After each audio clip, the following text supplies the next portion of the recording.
Ovarian cancer is the fifth deadliest cancer in women. The 5-year survival rate is about 47%. It's been largely unchanged for decades. One of the problems is that surgery often cannot remove all of the tumor, and then the current therapies stop working for many of the patients. And unfortunately, many of the patients end up dying. The good news with cancer is that immunology can beat it. If tumors have anti-tumor immune cells present, then an immune therapy called checkpoint inhibitors can be given. These checkpoint inhibitors allow the anti-tumor immune cells to once again recognize and kill the cancer cells. This is curative for many people.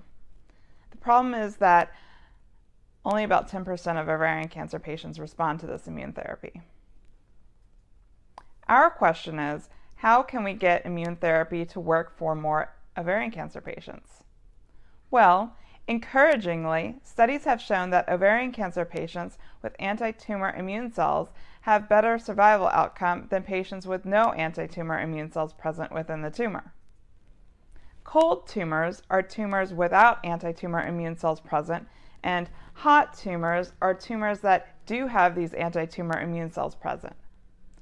Often, patients with hot tumors respond to immune therapy and can be cured of the cancer. We thus aim to recruit immune cells to the tumor. How, you may ask?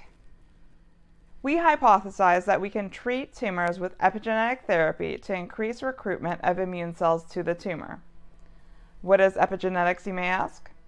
Well, all cells in a person have the same DNA, the same genetics, but there are different cell types that perform different functions.